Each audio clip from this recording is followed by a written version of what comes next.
What's up, Boges? How are you doing? Thank you so much for being here. Super excited to have you today. I can't wait to speak to you. How are you doing? Tell us. Dude, what is up, Mark? I am super hyped to be here. Thank you for having me, and I'm doing good, dude. I'm just chilling on a Sunday in Philly. Gonna Oh go make yeah, some music later. awesome. I'm pretty good. How about yourself, Ben? I'm good. I'm really excited to talk to you. You've been killing it lately. I've been following you on social media with all your songs. You've been releasing quite a lot of songs lately. You also have some success with that remix from that podcaster that you were posting. I don't remember what his name was. H3, H3. H3, exactly, yeah. Yep. So you won that contest. I thought that was really fun. I really can't wait to talk to you and kind of like get to know you, and hopefully the audience can get to know you as well. For sure. Awesome. Yeah, I'm so hyped to let's talk, begin. man. I kind of want to begin going back, taking a trip down to memory lane and kind of understanding how did Bogues come to where he is right now. So yeah, tell us how you began in the music, how you began being influenced, maybe within electronic music, or maybe if you began in a different genre. Kind of tell us how you began making music. So I definitely began in a different genre. So yeah, it goes way back to when I was like 13 or 14. I was in middle school and I took a music production class, and they use Logic. We started out with GarageBand, but then we moved up to Logic. But at first, I was so confused and lost, and I was 14, and it was just like an elective course. It was just for fun. I was like, I just need an elective, so I'm going to take this class, see what happens. And I ended up falling in love with it after a few weeks.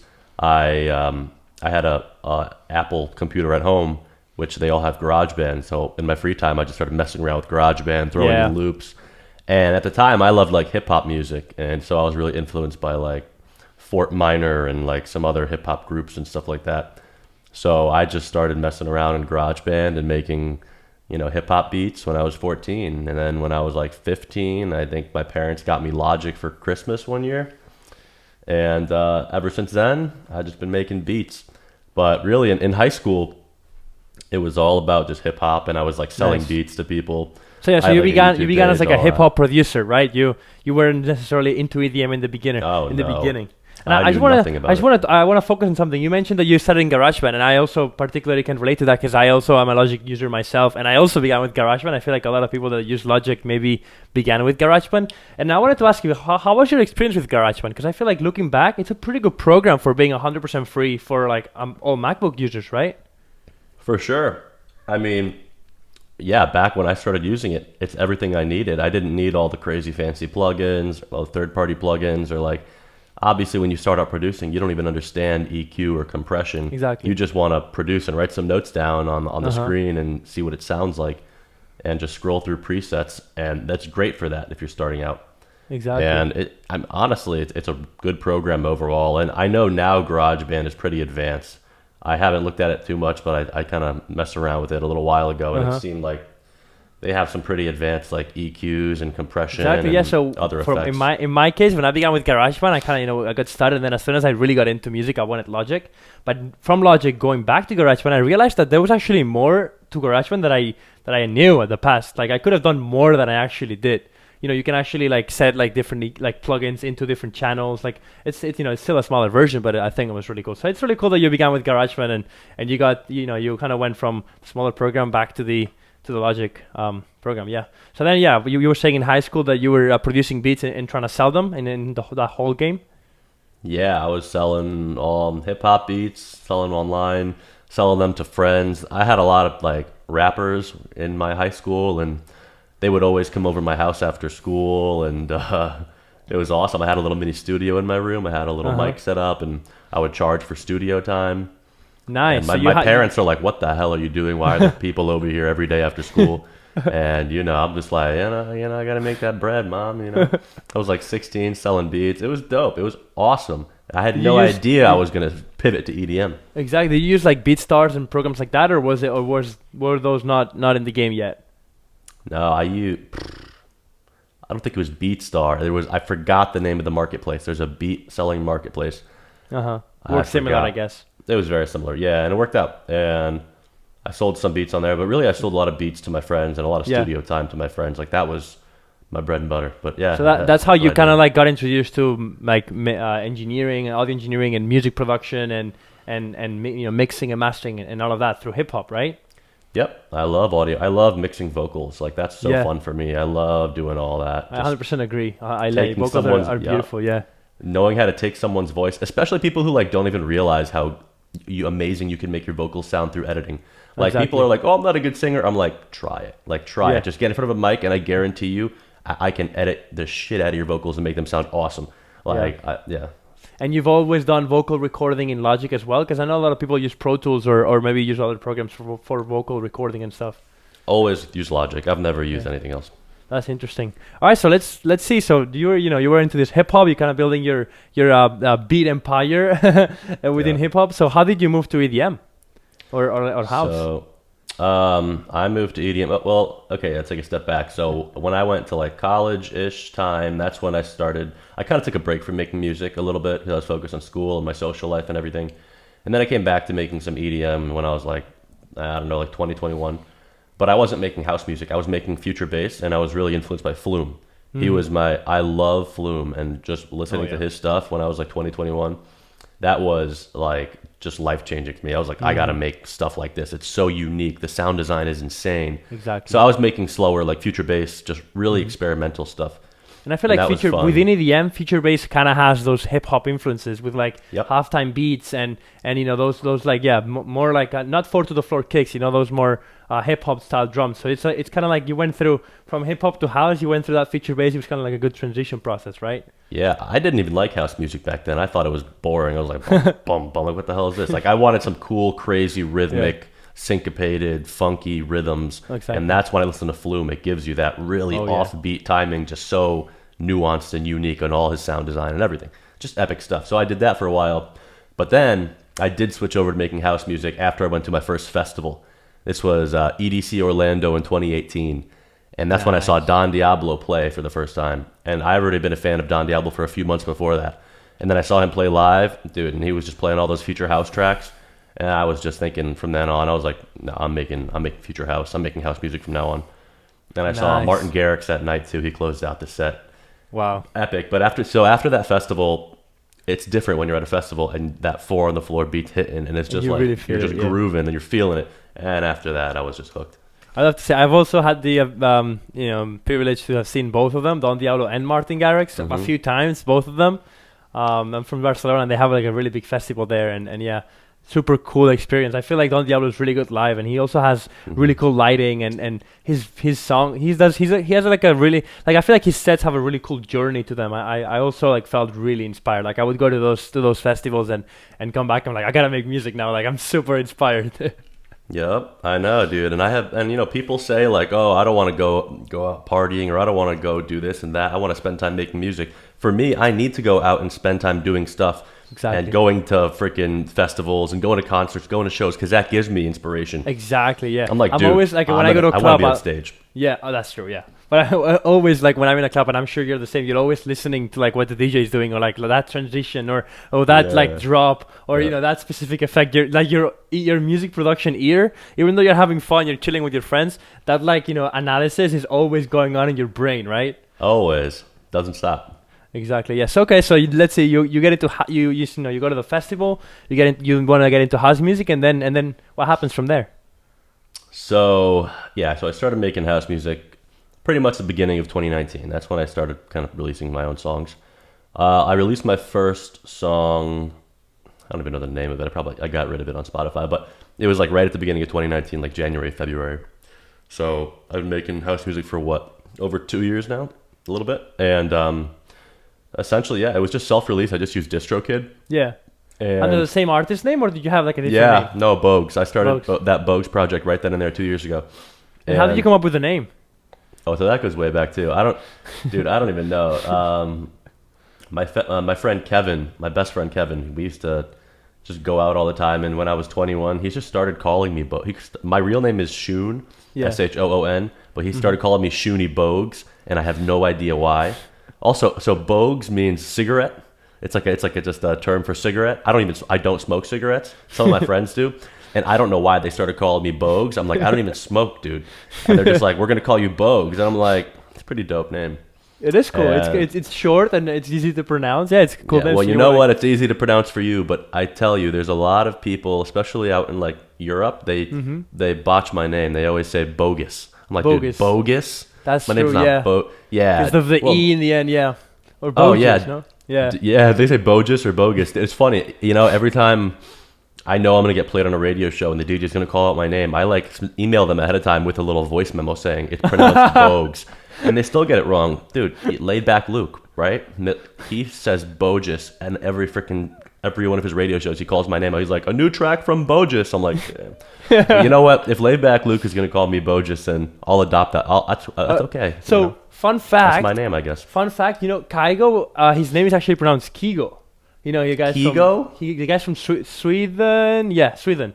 Right. The guys from Sweden. Kigo. Yeah. So yeah, Oh, he was. Kygo sounds way better though. I was I'm not gonna lie. I was listening to one of his interviews, and this was a while back, and he was like, yeah, like his I don't know, Kygo is like a version of like a short version of his name, but he says like the actual his name, like the way he thought would be pronounced would be Kigo, but then when he moved to the US, everyone was like Kygo, and now he's like, okay, it's Kygo. Yeah, dude. So you know what? Sometimes the best names aren't. You can't pick your own name. Yeah, they're kind of Everyone else has to pick the name for you. Yeah. Nice. Yes. Okay. So 2019, right? You begin your first releases under Boges on Spotify, and how did that go? How did the beginning of releasing house music go? Because it can be hard. Yeah, it was hard, but it was fun. I mean, when you just start out, I wasn't expecting anything. I wasn't like, oh my god, I'm gonna blow up from this one song, my first release ever. I knew I was gonna have to have a kind of back catalog of songs on Spotify before I started building something. So I just started making music and releasing it on DistroKid. I would make a song and then put it on DistroKid and set the release date like 2 weeks after I was done with the song, which is so fast because obviously with labels and stuff, it takes months. Yeah, no. But when you're doing it yourself, I'm just like, oh, okay, 2 weeks and then it'll be out in DistroKid. Exactly. Sweet. So I did that for a handful of songs, and I think my most successful song during that time frame when I was releasing those songs is "To the Moon," which it's still a bop to this day. I love it. I'm really proud of that song. And how long did it take from when kind of like, I know you already began with hip hop music, right? So it didn't take that long to learn house music because you had the principles of mixing and mastering. But how many songs do you think it took for you, or how many songs did you finish, even if you didn't release them? How many songs do you think you finished before you were like, okay, like I'm starting to feel like this is good enough to start sending out to maybe smaller labels or to DJs? Mm-hmm. Yeah, maybe like maybe 10 songs, a handful to 10 songs maybe. Before I was like, okay, I think I'm pretty getting a hang of this.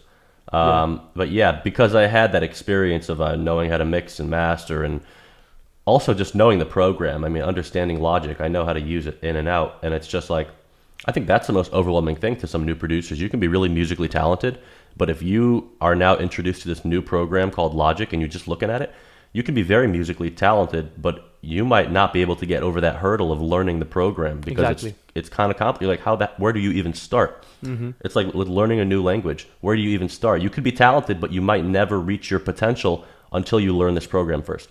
So me already having the background of understanding how Logic works and knowing how to use it, that was such a hurdle I already overcame when I was younger. Yeah, 100%. So that just makes a lot of sense. transitioning genres is nothing. Yeah, that makes a lot of sense. So then what was your when you were there, you were making some good music, you started to feel more proud, and I feel like a lot of the people that are that might be watching this kind of like are in that point of their careers where they start to like improve with their music and they want to kind of like get it out there to like the biggest names. So how did you go from this releasing in DistroKid to your song being played in One World Tomorrowland? I know it's a huge journey, but like let's kind of go step by step. Like, did you start with smaller labels? I know that's what you did, right? Like, was your plan to begin with smaller labels and kind of build yourself up? Like, what was your direction back then, and what did you do? I'm not gonna lie, it's hard to say I had any direction because when you're so small, you don't know what you can do. You don't know what your potential is because you haven't done anything yet. So I shot for the biggest labels and the smallest labels. Every time I made a song, I would send it to Hexagon, and I would also send it to small labels. Mm-hmm. And I got signed to the small label pretty fast, actually, when I first started sending stuff to labels. So I got my first official signed song was on Gendex Records. I know. They're an Italian record label. Is that right? I think so. Italian? Yeah. I think so, yeah. So I released a song on there called In My Head, I think it is. I think it's called In My Head. But yeah, that was back in, let's say, that was the last January. So a little over a year ago was my first label release. And So everything went really fast for you. Yeah, it went fast, and you know, yeah, that was my first signing there. And how was then, it? How was the first experience getting signed to a label? Also, what's your opinion on Gendex Records? Maybe like some of the people in the audience right now are considering sending them demos. How was your experience with them in terms of promotion, contact, and the way they treated you and everything? It was your first experience, right? So I guess you were like a beginner in terms of contracts and all of that. Yeah. So well, first of all, when I got that first message from them saying they wanted to sign it, I freaked out. I was like, oh my God, I'm getting signed to a record label. I'm going to be famous. Like, I thought I like made it. Like, obviously I didn't, but I was like, oh shit, I made it. Like, and then they sent the contract and it was like, oh my God, this is crazy. And you're looking at all the contract and the wording and then I'm just like, I don't understand much of this, dude. But it's funny, you know, all the contracts, they all have the same language. They all say similar stuff. All the record labels contracts, and they all say the most ridiculous stuff on them. It's like territory worldwide. I'm like, okay, and it's like under this clause in the universe of the whole galaxy. It's just like, what the hell? The wording is really weird on some of the contracts. Yeah, but really like professional as well. Like really like lawyer kind of like you woke up that like at least my experience, you know, when I had to deal with those, I was a little lost in the beginning. I had to like kind of ask for help. Right, and I never hired a lawyer or anything. People say you should hire a lawyer. I didn't. But I reached out to other artists who've been on the label, and they say good things. And yeah, a lot of times those contracts are like templates that are sent to like every artist. So especially when you're a beginner artist, like those contracts are just average, like like super like templates. So they're not. Most labels are not going to try and screw you, but maybe some do. I don't know. Right. I mean, as long as a label has a good reputation and you can talk to the other artists who's released there before, that's all you really need, I think. But again, I'm not a lawyer, so don't take my advice. But I can only tell you my anecdotal experience, and I had a good experience with Gendex overall. Actually, the song did freaking great. In my opinion, at the time, I wasn't getting many streams, and it ended up getting, I think, almost 30K. So that's very good for me. I was like, oh, that's sweet. Like 30K, and it's my first label release. And had a lot of great positive feedback. Gendex did their social posts. They promoted it. And so you were happy with the promo that they did? I was happy with the promo. And don't get me wrong, it's not a massive label, It's not a Hexagon or a Reveal. But when you're beginning and you're starting out, don't expect to just get signed to these major labels first. Working your way up is a very common thing. It's what I did. It's what a lot of producers have to do. A lot of people think they can release their first song ever released on a major label. And it's like, you only have 2 posts on your Instagram and 0 songs on your Spotify profile. You don't have a brand yet. Exactly. Like a lot of big labels want to make sure that you're starting to build a brand and you have the potential to take off with that brand eventually. Mm-hmm. They don't want to sign someone. There are exceptions, but it's rare. So just put in the work. That's something that I also want to get into, kind of like later with smaller labels, Yeah, and that's something that I also want to get into later on with like what your direction is, what your brand is. But let's continue. So then, you released with Gendex, and then was that your plan then to continue making some songs and trying to send it to the biggest labels, and if they didn't sign it, send it to smaller labels and build your way up? Yep, pretty much. And I would send them all on the same night. People say you got to wait a lot of time in between. I was so small. I was like, I'll take anything I can get. I just want to do it fast. So I'd send in the same night. I'd send a song to Hexagon and then Gendex, and then I got signed to Gendex, and that was that. And then I kind of worked my way up. I had a collab with Relic. Mm-hmm. Good song. I like that song a lot still. Thank you. Thanks. Yeah, Alarm. That was on Love Style Records. That was like kind of a step up in my opinion on kind of bigger label. And then eventually I got to Syrup Music. Yes, and Syrup is kind of like a it's a medium-sized label at this point. It's not a small label anymore, right? Mm-hmm. And it's EDX's label too. So that was cool for me. So that was kind of like your first glance at a bigger label, or a label that is maybe more renowned within the industry, for sure. Right, and I didn't even get signed to Syrup main label. I got signed to one of their sub-labels, S2 Records. Mm-hmm. And you could look at their Instagram, and there's not a lot of followers. It's like a couple hundred or something. It's like maybe like 1,000. I don't know. It's not massive on social media, but their promo's great because they push it to Beatport so well. Mm-hmm. Like every time I released 2 songs with S2 Records or Syrup, and both times my songs were like on the top charts on like the Beatport front page and everything. Like the way they have their own promotion strategies that are really effective. Mm-hmm. And through all of those songs, were you still maintaining that future house genre, or were you maybe experimenting with different genres? I was experimenting, yeah. Especially when tech house became popular, I was like, oh, I want to make this.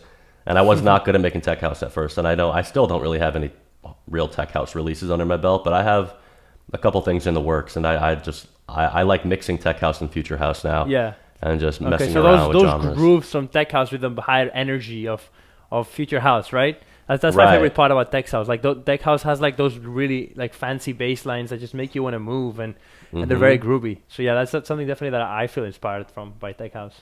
Tech house bass lines are the best, dude. With the pitch bends and the you just feel it and just roll. It's great. It's great. So I actually like my song "Break the Rules." To me, it's kind of like a mix between future house and tech house, kind of. The one that came out on Gemstone, but I'm just super proud of that track, and Yeah. that's that's to me awesome. had a little tech house influence there. But yeah, I like all house genres. I'll do anything. I've made some bass house stuff, a lot of electro house. I mean, I don't really, who cares? It's just a genre. It's just a name. If it sounds good, that's all that matters, you know? Exactly. And let's get to your track Unemotional, your first glance at, getting supported by the biggest DJs in the world. How was that? What was your inspiration behind the song?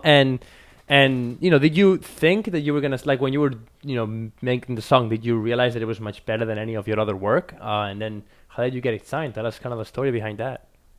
So I didn't know it was better than any of my other work. I really didn't. I was like, oh, this is a cool track. I knew it was unique because hearing those like vocoded effects and everything, I haven't heard that before. This robot or monster kind of like speaking through the whole song. I thought that was really cool. Thanks, dude. Yeah, that was the vibe. I was like, the vocals were perfect, unemotional. Like you should be unemotional, like be a robot. And then I made sure the drop sounded very electro, very robotic. Like there was a robot invade. Dude, Don Diablo on Hexagon radio when he introduced the song, I'm pretty sure his exact words were like, "This song sounds like a robot invasion waiting to happen," and that made my day. I was like, "That's the vibe, dude." Yeah, he got it 100%. Yep, he got the vibe, dude, and I guess that's why it got signed. It's because it was kind of unique, and more than anything. Honestly, even the mix and master wasn't as clean looking back on it now as it could have been. I could have had that kick pumping a little harder on there, to be honest. But end of the day, I think he got signed because it was more unique. But let me tell you, when I got that email from Hexagon, the guys over there saying, "Is this song still available?" I freaked out. I started running around my apartment. I did like 100 laps. Dude, it was nuts. I almost started streaking outside. How long did it take since you sent it until they signed it? And yeah, and what kind of like was like your process and your experience with it? So I sent that song to Hexagon, and then they replied almost 2 weeks later. So yeah, it was about 2 weeks. And it's funny. You were kind of thinking that maybe they were not going to sign it, right? Because 2 weeks is kind of like long, right? Well, yeah, I was going to say, because also they say in their automated emails back, it says, "We will cover this with our A&R team within now and a week. So if you don't hear with us within a week, they're not going to sign it." So after a week, I was like, "Gosh, not getting it." And then 2 weeks later, they reached out to me. And that awesome. Was all the motivation I needed to know, like, I'm doing this. This is what I want to do forever now. So that I think anyone that's listening to this, what you can take away from this is that Hexagon actually listens to your songs, right? Even if they don't reply to your give feedback, because you didn't have like a contact, as far as I know, within the record label that ensured that they heard it. You just sent it through the main demo pool, demo submission form that they have. And it's just nice to know that big labels like that are still paying attention to smaller artists that aren't signed and are still willing to give them an opportunity. Hexagon's great for that. I have no industry connections. I don't. I'm just like anybody else listening to this that wants to get signed to Hexagon.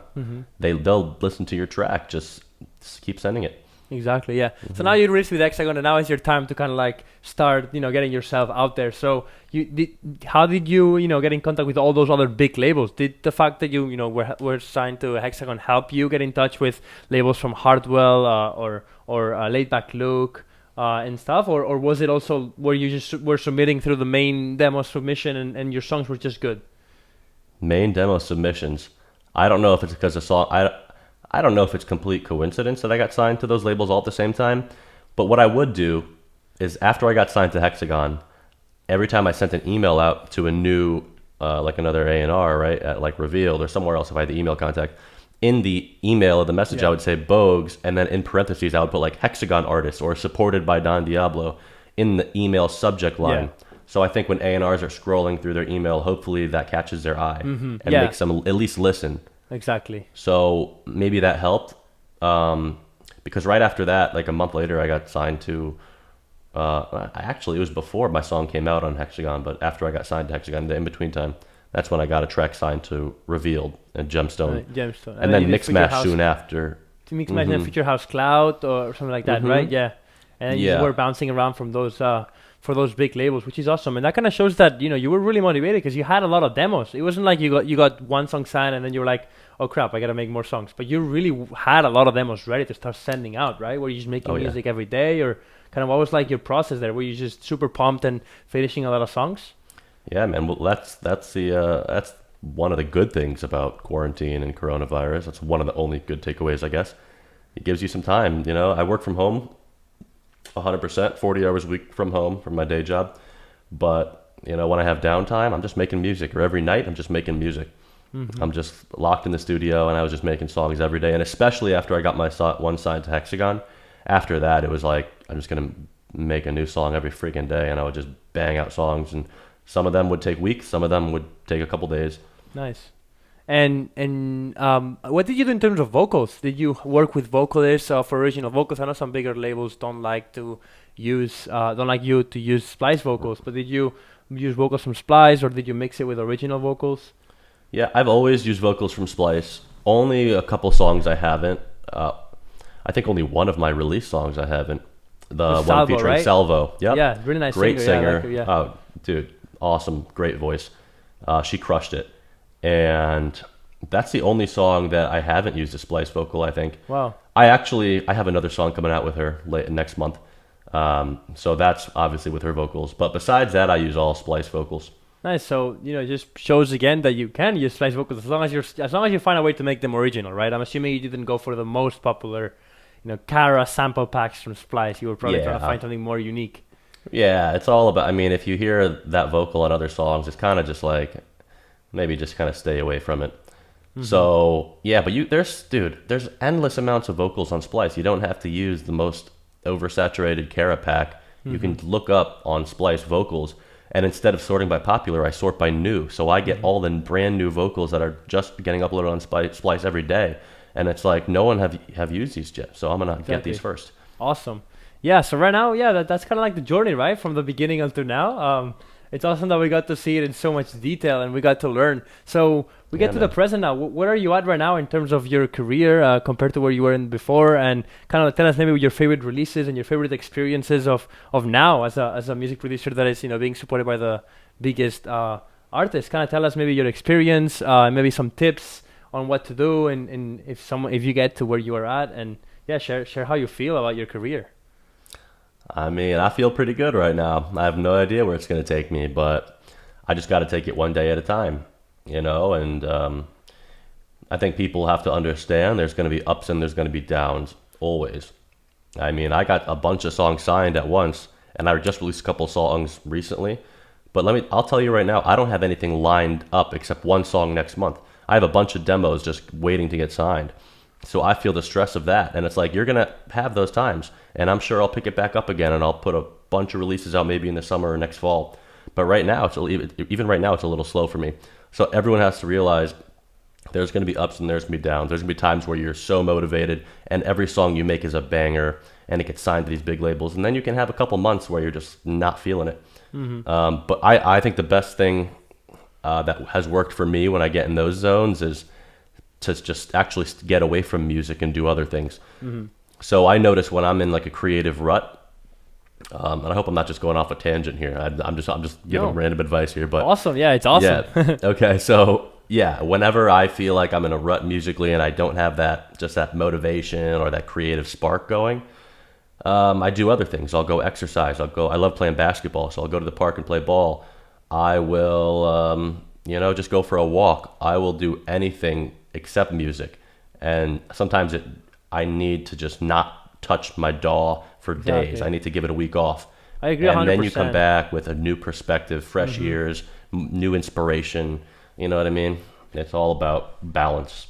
Yeah, I was just saying how we're all human, and sometimes we're going to be inspired and uninspired, and because you're very inspired, you shouldn't feel like you're maybe the most talented, but at the same time, when you're uninspired, you shouldn't feel like you're the worst and you should just quit. It's all about finding that balance, right? And understanding that we're all human and we all go through ups and downs. That's spot on. And, even more to your point there, I think a lot of people, when they're down and they don't have the creativity, they beat themselves up. And then they're just like, I have to do this. And I'm going to force myself. I'm going to sit in front of this computer and force myself to make beats. And you're just banging your head against the wall. And you're not going to get anywhere. That's just going to hurt you even more. Like, it's better to just take a step back and get a new perspective and do something completely different. That has worked for me. So I hope it worked for other people too. But awesome. Yeah. All right, let's get to the section where we talked about that you were gonna share some of the insights of some of your songs. Maybe your biggest song right now is the remix you did for blah blah blah. All right, in the main Hexagon, and yeah, let's kind of like go through it and see how you did it. Maybe you can show us some tips and some maybe workflow tips that you have. Sure. Clickbaity title right here: workflow tips by a Hexagon artist.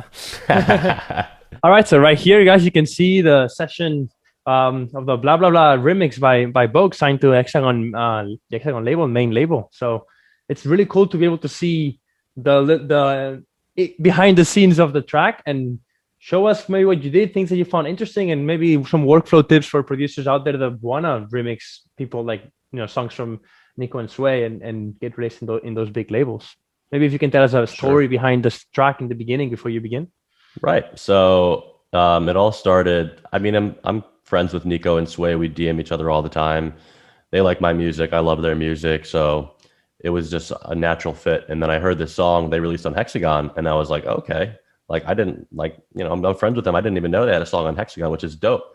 And did you become friends with them because you got signed to Hexagon, or you were just friends with them before? I was just friends with them before. We would just DM each other. Yeah. Nice. And it's just dope that they got a song on Hexagon, and I was already on Generation Hex a few months earlier. And I'm like, okay, this would be cool if I could remix this and get on main label too. Like, that'd be sick. So I just reached out to them. I was like, hey, I'd love to, you know what? And I wasn't even really fully thinking about getting on Hexagon. I was like, I love the song as well. And I was like, I'd love to just remix it. And then if Hexagon wants to sign it, dope. And if they don't, you can still play it in your sets or do whatever you want with it. Exactly. And they literally immediately just sent back the Dropbox link with the vocals, just like that. They're like, here you go. They just gave you the a cappella vocals? Did you give you like the full stems? No, they gave me the full stems, but I used the a cappella vocal and some of the effects they send over. I use that as well. I'll copy that over.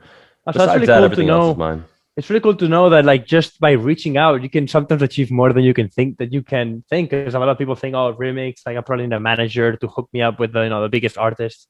By something as simple as reaching out through DMs can be successful. And look, that's an example of it. So yeah, all you got to do is DM people and you'll be surprised, dude. Yeah. People with like 60K followers or 100K, you're like, oh, they're never going to respond to me. You'd be surprised. A lot of people check their DMs. Yeah. So all right, run us through it. Let's do this. Let's get into this. And so this is the extended mix. So keep in mind, this whole section here, you can see my cursor, right? Exactly, yeah. Yep. So this whole section here is just the drums in the beginning, right? So the real intro starts here. So let's break it down. This is the vocals. And unfortunately, I couldn't get any of like the dry vocals. So they gave me the processed wet vocals. And I'm going to solo it. This is what it sounds like. I dance alone. I don't know who can. Right, and then I layered a vocoder on top of that with vocal synths. Who cares and I don't care. Isotope. Yeah, vocal synth by Isotope. Yeah, I think that's a really cool vocoder. Oh man, I use it on I use vocoders in almost every one of my tracks. Even if you can't hear it, I have it really signature style, right? Boges signature style. I guess so. So that's a vocal. Let me break down some of the other elements here. This is just an ARP I had running. And also, just a little disclaimer here, you can see all my tracks are frozen here to save CPU. So that's why this is all grayed out, all my plugins. Exactly, yeah. But as you can see, it's playing it out, but it's playing out the actual samples, but it's not running like all the plugins, and so it occupies less CPU. Yeah, I think that's right. A really cool it's almost the same thing as just printing the track out to audio. Essentially, it's just that's pretty much what it did. So you got the EQ, I had Valhalla, reverb, another EQ, and a gain plugin. I think at the intro, the gain was lower, and I turned it up as it went towards the drop. And you use Serum for a lot of your like sounds? Yeah, a lot of but I'm also very sample heavy too. I like a lot of the vocoder stuff. I find cool samples and manipulate them. Oh, nice. This is awesome. The ARP going through the beginning. Just builds up. This is, I want to say this is the respace. Yeah. And then look at the automation. Yeah, I think I automate the cutoff and low cut, high cut stuff. It opens up out here. Nice. So it really opens up. Nice. So you like to play a lot with modulation and automation, right? To add movement. Everything. Yeah. I think that's something that's sometimes a little underrated. And every time I see when someone like the big guys in Hexagon share a session, you see all those crazy automations, right? So it's something that is very successful right now. That adding a lot of movement through automation. You need movement throughout the track, if at all, if anything, just to keep the listener interested. Yeah. Especially if you don't have too much going on, you need automation. So this is some sort of drum loop, I believe. Yeah, it's just a clap loop if they're in the break. And then let's see what this is. Just a cool little clap perk thing. And then here's a snare roll that I only put in the second break.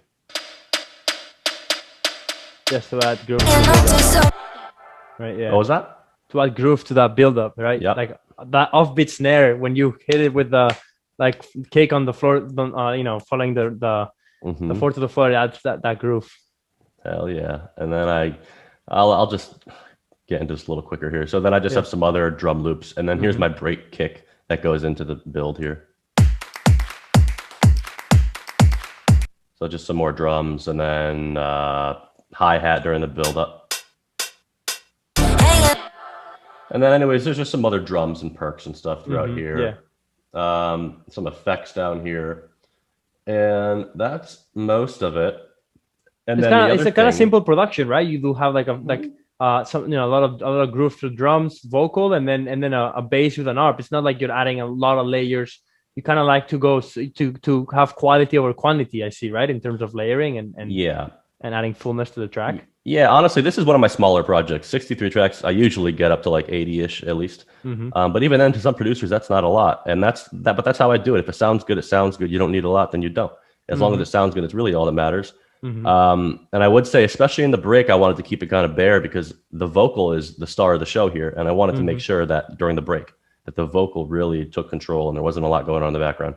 The other thing, though, I do have going on is parts of the drop. So it kind of introduces you to the drop a little bit and teases you. So you're not completely caught off guard. So I had this section, and this is sample based. And there's just a whole lot of freaking processing going on here. But here's what it sounds like.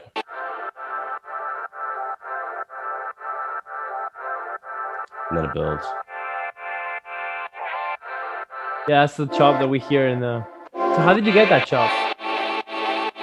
Yeah.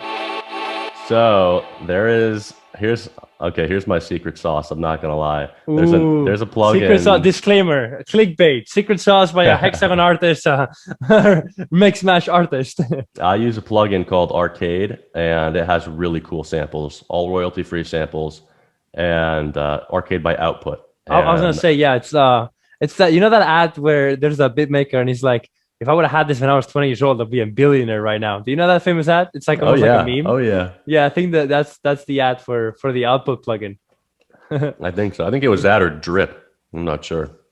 No, yeah, the Drip plugin also the Drip became a plugin is meme. also everywhere. It became a meme. That is such a meme plugin, dude. But I know it works, man. If it sounds good. Yeah, it works. And there was a video by Mike Williams where he was showing his latest song. I saw that. He was using Drip multiple times. I thought it was sponsored. I was like, are they paying you for this, dude? But hey, if it sounds good, that's all that matters. Exactly, yeah. Anyways, we'll get into the drop here. And it sounds a little bit like this. I turned my mastering plugins off, so I hope that this doesn't do system overloads like I think it will. But we'll see. Hello, didn't get in. No service in the club and thing. Hello, are you listening? Blah, blah, blah, blah, blah, blah. All right, just a little sneak peek. So the number one problem with this song was it was hard to mix in these vocals in the drop. Because usually when I make drops, I don't have vocals in the drop. I want the drop to have a lot of synths and crazy instruments and taking up the frequency ranges of the highs and the mids. But here, this vocal has to shine in the drop too. So I had to do a lot of EQing to make that vocal fit and a lot of side chain on the vocal during the drops, just make it groove with the whole track.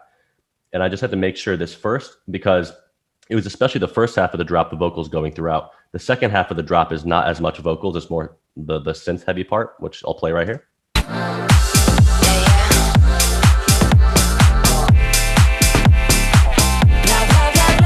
So you only have that blah blah blah blah. Besides that, it's just synth heavy. And what was Also- your process on having vocals in the drop? Like, how come you decided to have those vocals be in the drop? Did you think they were very catchy, or? Well, that's how the original was. The vocals are in the drop in the original song, Okay. and I would have had to drastically change the arrangement if I wanted to do something different. If I wanted to use the drop vocals as a build-up, then the song would be way longer. I didn't want to mess with the arrangement too much. I wanted to keep the arrangement kind of the same as the original.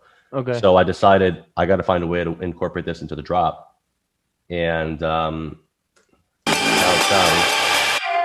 Hello, hello, didn't get in. No service in the club and thing. Hello, hello, are you listening?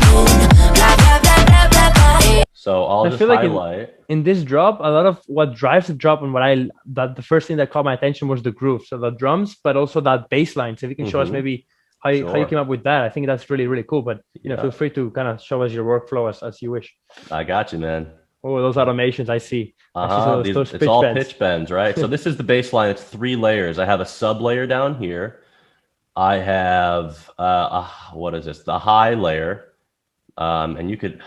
I'm not going to unfreeze this, but if I showed you the EQ, you can imagine it's just I'd cut out way of the lows, and then I have the main bass, which I cut all the sub area and a lot of the highs out. I shelved out a lot of the highs, so it's just. So you made a lot of space, mid-low. right, with your EQ. You kind of like took away all the frequencies that you didn't want to focus on, and you were like, okay, the low bass will only have low frequencies, the mid bass, Right. mid, and the high. Yeah, that's a really Right, smart. and EQ I'll do a pretty sharp slope to cut out the lows and the subs. But when I shelve out the highs, I just do like a little shelf. I don't cut it out too hard. too much. Yeah, okay. Because then it can just kind of sound off and unnatural. Anyways, this is the bass line and the piano roll. And if I go over to pitch bend, this is where all the magic happens. All these different pitch bends. So I'll play it. I'm going to play it with drums in some drums in the background. Yeah.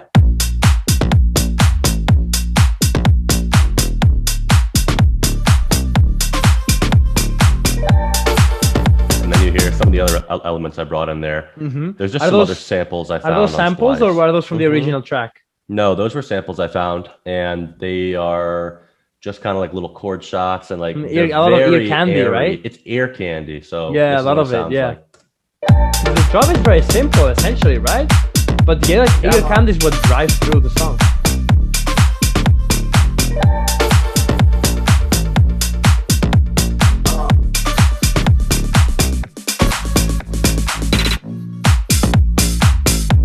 So that's some of the drums, bass, and ear candy. Yeah, so that's And what I was then- saying. That just proves what I was saying. Like, there's like a simple, like a really cool bass. Don't get me wrong, but it's not the craziest, production with hundreds of layers. Super simple. And the ear candy really drives the song home, and especially those automations. Because otherwise, it would just be like a simple bit with a simple bass. Right. But you really took that and made a lot around it. So I thought that's really interesting. And I couldn't have a lot going on because I have that vocal taking front stage right there. Exactly. But yeah. the other thing I didn't play here was the synth part, and that plays when the vocal kind of cuts out here.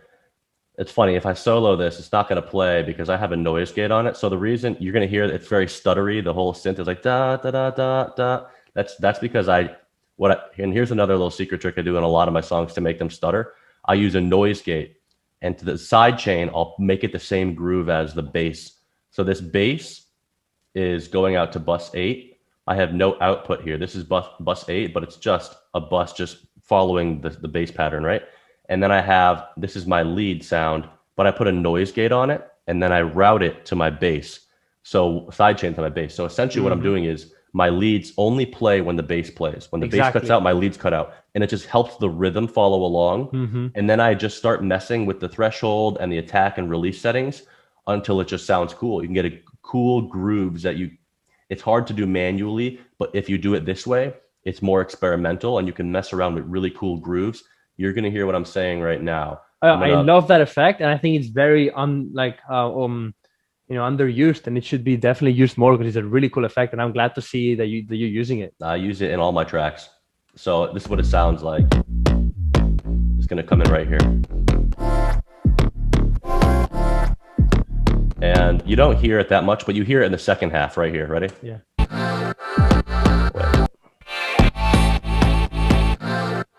There. And it cuts out.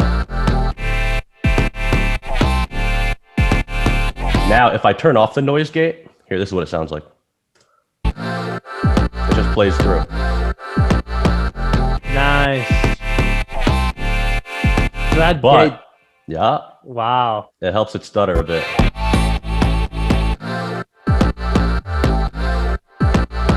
Yeah, and that adds a lot.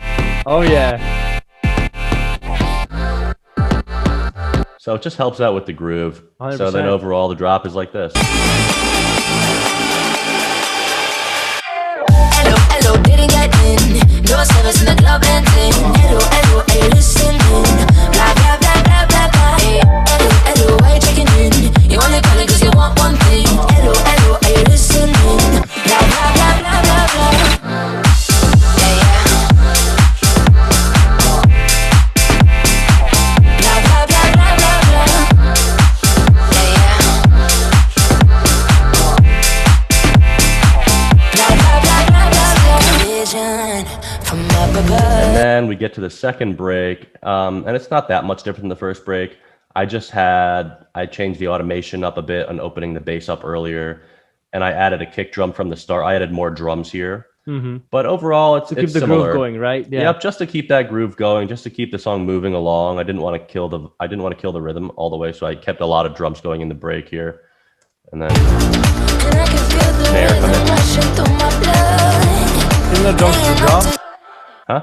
Similar drums to the drop, or did you find new samples?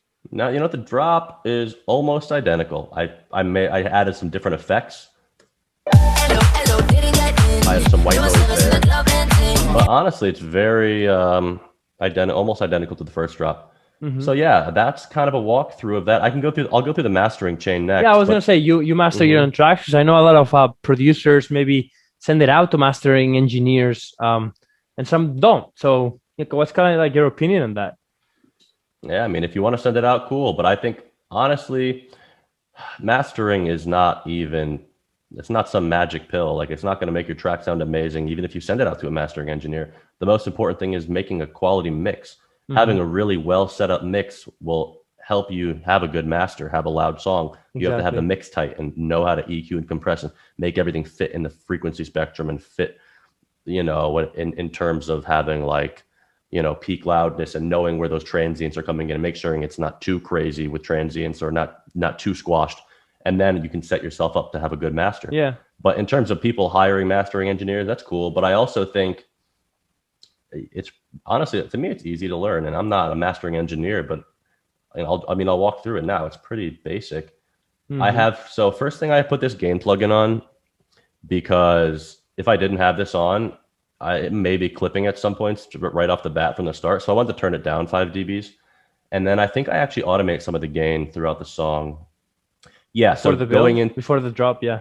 Right. So, and it's even a little louder in the drop. So it's -5 dBs throughout the break. And then as the buildup starts here, it goes all the way down to 8.8. And then when the drop hits, it goes up to -4 dBs. And then same thing happens throughout the second drop, right? So there's that like feeling of like the drop being bigger, right? Than the verse, and the drop hitting harder. Right. And then next in the chain, I have Endless Smile. So I'm sure you all know what that Love is. that plugin. Right. And I just have it on the normal fist in the first setting, fist in the air. And the first drop, I have it going all the way up to 60. Second drop, I have it going up to 70% wet. Next, I have, this is a cool effect. This is, what is this? Isotope Mobius filter. Oh, wow. I've never seen that plugin. Yeah, it's a cool filter. And it makes it just sound really, really freaking cool. Let me show you what it really sounds like. So I'm gonna just play this. If I put it all the way to mix it 100%. Whoa. So it's this filter that just goes. Yeah. And you can speed up when you take the speed from 0 all the way up to 10, which I did here. I automated that. And that's why in the second buildup, the buildup is different. It like does this weird thing going into it. Really subtle. I don't know if you hear it. Yeah. Did you hear that? Yeah. Yep. That's awesome. So that's that. And I automated a couple things on that filter, the mix and the speed and everything. Next we have Ozone Imager. Why did I don't know why I had this. Oh, I think it was, okay. So another thing I do is during the build up, going into it, I make things more mono. More mono. So I collapse things to mono a little bit, not all the way. You don't, that would sound just weird, but I do it like -50. So it's like halfway to mono. So everything's really wide and stereo in the build up. And then as it's getting closer to the drop, I want to make it in the center a little more. So when the drop hits, it just feels like an explosion out to the sides of your ears. You know what I mean? So you're lowering the volume, filtering the frequencies, and making it more mono, right? So you're really making that thin, so that in the drop, it's like an explosion in comparison to what I was going for. Right. What it was coming from. Yeah, that's a really smart trick. And then what I do in the buildup is I start to dip out a lot of the low frequencies. I don't do it on the master here. I do it on some other songs, but on this one, it's not on the master, but it's in like the bass, and I do a lot of automation on the other individual tracks, and slowly move out those low frequencies and cut them. You know what I mean? Mm-hmm. Yeah. And then so next we have another Ozone Imager, but this is for widening it just throughout the whole song. So I take everything.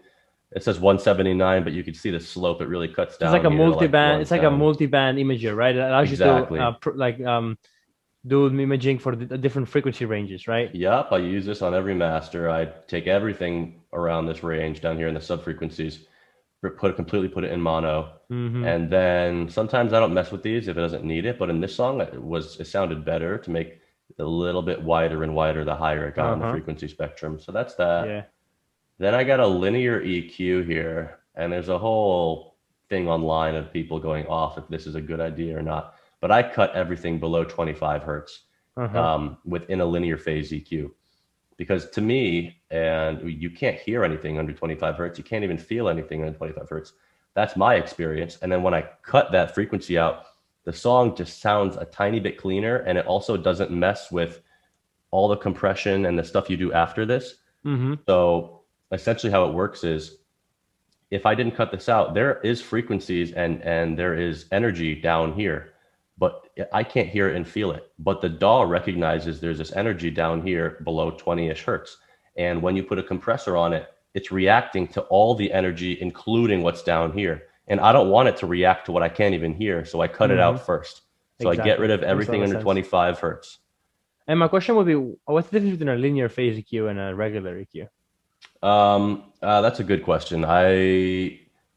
So from my understanding, any EQ kind of messes with the phase when you start cutting stuff out. And this apparently helps to not mess with the phase. But it can introduce this thing called pre-ringing. I don't know. There's a whole technical aspect to it that I don't fully understand, so I'm not the right guy to ask, to be honest.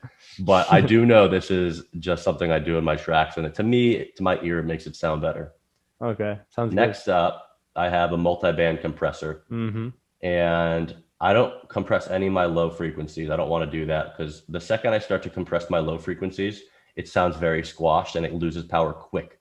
And I want my low end to be bumping with that kick, right? And that bass, but especially the kick. My kick is always a little bit louder than my bass. And I'll explain that in a bit too in span. But with my multi-band compression, I don't want to compress the low end because the second I do that, it starts to lose power. It'll sound distorted really fast. So I don't do that, but then I will start and I'll just play it through the drop and I'll see what sounds good. I don't need someone to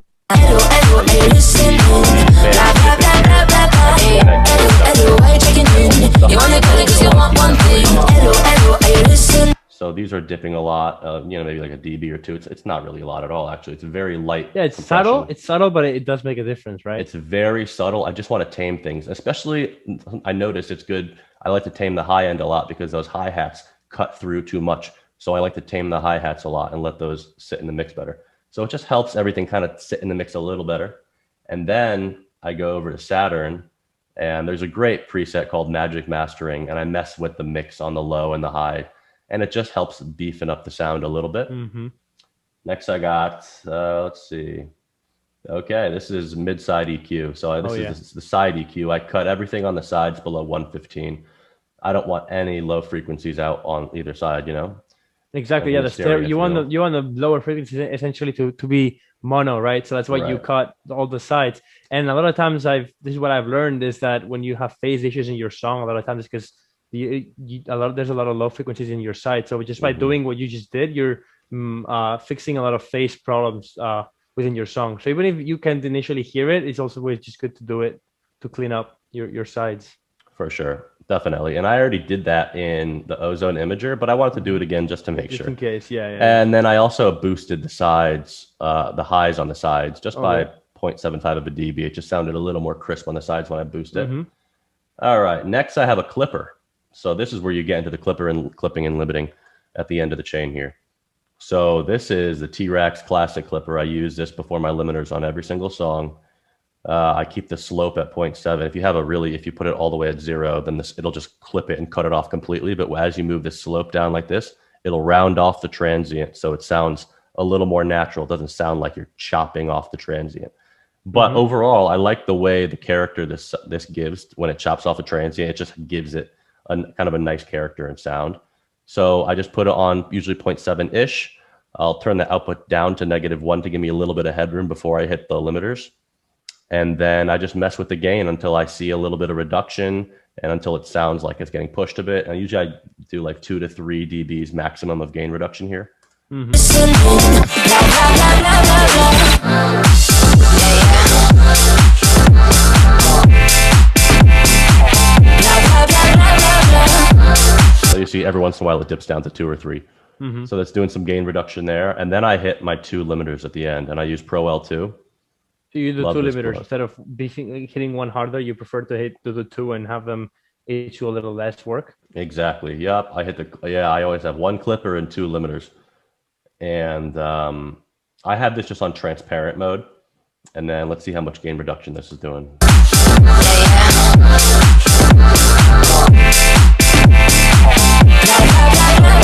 This one's doing like 2 dBs of gain reduction.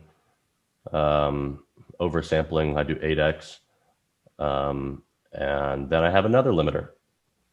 And this is the one where I put it on this setting, EDM punchy. I love this setting. It really makes it pop.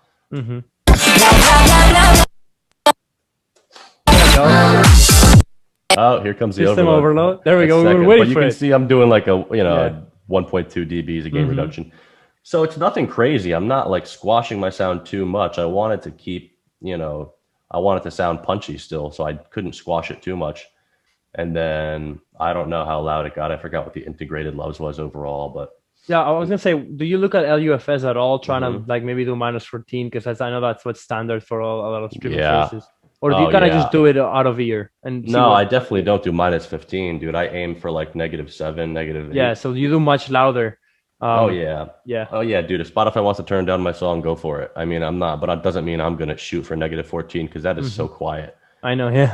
I mean, I try to aim for like -7, -8, Okay. -9, That's but interesting. not quieter than that because I want it to be loud. I want it to have that energy and that punch. So if Spotify wants to turn it down, they can. But I'm not going to aim for -14. If And then finally, I have span, which I keep off unless I'm just analyzing the track. Which Exactly. Yeah. It doesn't actually affect the sound. It's just a way to analyze the sound, right? Yep, it's just a way to analyze it, and An amazing it's- plugin. It allows you to do a lot for sure. right. And I use it especially when I'm mixing my low end, especially if you don't have a good treated room or you don't even have monitors or good subsystem.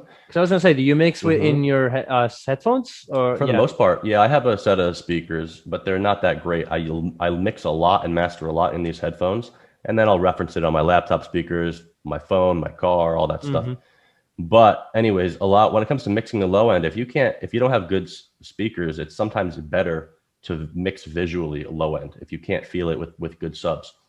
So what I do is I make sure my kick is like a dB or 2 louder than my bass line. So if I solo the bass sum,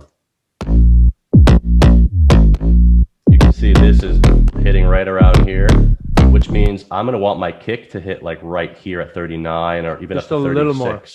Yeah, I want my kick to be just a little louder than the sub. So I am not good at naming my tracks. Main kick, here we go. So then the kick should be hitting a little higher. Yeah, I had the kick hitting right around here. And then I think the sub was hitting close to it. Usually I have my kick a little louder, punching through a little bit more. but it's close enough. And then I look at the mix as a whole, and they've got the overload. But if you saw it real quick, there was a curve, and do you know how to freeze the audio in span? You're gonna click hold. Hold. Yeah. I'm blind. Next Okay. Next is Okay, so I'll hold it there. yeah. Usually the bass is hitting higher, but usually I like to have the bass a little like right around the high end of the highs, like equal with it, and then usually kind of a dip in the low mids around here, like 200 to 300. So I'll have it like a nice bump here, a little dip, and then kind of it brings back up here at the highs. So that's how I like to look at my mixes. You're saying the peak of the high frequencies and the peak of the low frequencies more or less. I mean, like, we wouldn't be the same Very for every similar, track, but very close. more or less around the same, and then the rest kind of just that's like that V shape, right? Right, exactly. Again, it's not good to copy that in every song. Every song needs different elements and mixing, but it's a good reference, right? It's a good reference, but at the end of the day, you shouldn't just do this visually, obviously. What matters most is it sounds good. But having a visual aid, it can be very helpful. It can be very helpful, but at the end of the day, if it doesn't look like this, as long as it sounds good, then who cares? Exactly. So yeah, that's my mixing chain. That's how I mastering. Awesome. That was amazing. I definitely you have a lot of like really cool workflow tricks and little sauce elements, and then when we got into the that gate effect, you have a lot of I thought it was very interesting how you use a lot of automation in your master channel to like kind of like make the drop hit harder. I think that's something that a lot of big producers talk about when you see those master classes. And I look at Steve, I think, mentioned what you did with the gain of like lowering the gain of the whole track just before. So it's really interesting to see. I think Lucas and Steve, they have like a YouTube channel, and I think I saw a couple of weeks ago, I heard them say that. Yeah, so thank you so much for sharing your session. I think it's really interesting that we got to learn a lot, and now we kind of saw where you came from, what you are right now, what you're up to. We saw the workflow of your songs. Tell us a little bit about what's coming for Boges, and what's your direction, your plan for the future. So many things have been happening to you, so I'm sure you've been trying to maybe decide if maybe you can make music your career after so much success, right? What's your future, and what do you think the future looks like for Boges? So yeah, the future, I mean, who knows? Nobody really knows, but at the end of the day, I'd love to make it a full-time job, and I think the next step for me is when things open up again, that I can get some gigs under my belt. So I'm talking with a couple of clubs right now, and trying to get some gigs. But there's also one in Connecticut called Shrine at Foxwoods. It's a club I used to go to all the time, and I'm hoping I can get a gig there when everything opens up. But at the end of the day, that's the number one goal: get some gigs under my belt and start doing shows, and just help continue to build that brand by doing shows, and just continue to build the brand, really. And then also another thing I'm doing is I just started a Discord. So I'm getting as many members in there as possible. Doesn't have to be producers. Anyone who loves house music can join. As long as you love house music and you're an enthusiast of it, you definitely can join. But we also have a bunch of talented... If you want to send me the link, we can put it on the description for anyone that wants to join your Discord and get to know you even better. I know I'm in it, and it's really fun. So yeah, for sure. Awesome. Yeah, I'll send you the link, and then we can go from there. But yeah, and then we also have a bunch of producers, and I'm just trying to build that community because I'm probably going to start this next week, actually. I'm going to be doing live streams on Twitch. So I'll be doing demo live streams. But I'm gonna build that up through Discord, so all my members on Discord can go right over to Twitch. They can submit their demo submissions on one of the channels on Discord, and then I'll just go through all of them and just give honest and constructive feedback. And I don't have a set schedule, so I can't promote this too much because I don't really know my schedule yet. But I'll probably do every Sunday.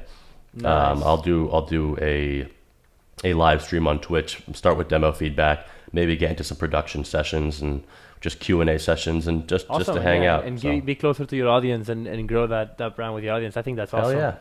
Awesome. Well, what a nice way to then end the show, telling your audience where you're going to be. Thank you so much for everything. I think I've had a lot of fun talking to you. I learned a lot for sure myself. I hope you had fun as well. Much fun. Thank you for having us, having me and my audience, right? Because we're all we're all experiencing you, and I can't wait to put this out. Awesome. Thank you very much, man. For sure. Hey, thank you so much for having me.